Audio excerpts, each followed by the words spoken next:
Certains vous diront, moi je suis de Paul, d'autres, moi je suis de Pierre, d'autres, moi je suis témoin de Jéhovah, d'autres, moi je suis catholique et la liste pourrait être très longue. Mais, mes frères et sœurs, d'où vient cet idolâtre, si ce n'est du malin? Parce que, même l'apôtre Paul a dit de lui-même, nous sommes des mortels comme vous, sujets aux mêmes faiblesses que vous. Nous sommes juste venus vous annoncer une bonne nouvelle, qui concerne Jésus-Christ. Livre des Actes des Apôtres, chapitre 14, verset 15. En effet, moi l'apôtre Paul, lorsque je suis arrivé chez vous, je voulais vous montrer que tout mon savoir résidait en une personne, Jésus-Christ, et un fait, sa mort sur la croix. En effet, lorsque je suis arrivé chez vous, j'avais pleinement conscience de mon insuffisance. Je me sentais faible et craintif et durant mon séjour au milieu de vous, j'étais plein d'inquiétude.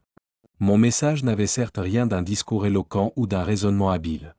Je n'ai pas voulu vous convaincre par des paroles persuasives ou des arguments subtils. Première lettre de l'apôtre Paul aux Corinthiens, chapitre 2, versets 1 à 4.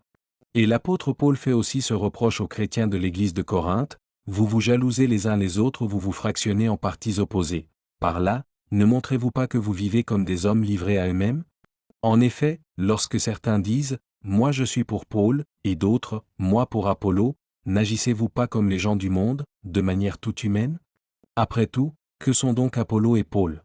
Des serviteurs, rien de plus, qui vous ont amené à la foi, chacun d'eux accomplissant la tâche particulière que Dieu lui a confiée, suivant les capacités qu'il lui a données. Moi, j'ai planté, Apollo a arrosé, mais Dieu seul a fait croître. Pour ce qui est du fondement, pas de problème. D'ailleurs, dans votre Église, nul ne peut poser un autre fondement que celui qui a déjà été mis en place, c'est-à-dire Jésus-Christ lui-même. D'ailleurs, le jour du Seigneur mettra en évidence ce que chacun aura construit, car il apparaîtra comme un brasier ardent. Parce que le feu éprouvera la valeur du travail de chaque chrétien, et donc ce qui aura été construit par les hommes et ce qui viendra du Christ.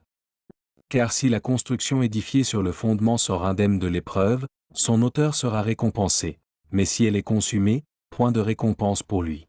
Lui, personnellement, sera sauvé, mais tout juste, comme un homme qui réussit à s'échapper d'un incendie, à la condition, par contre, qu'il ait persévéré dans la foi jusqu'à la fin.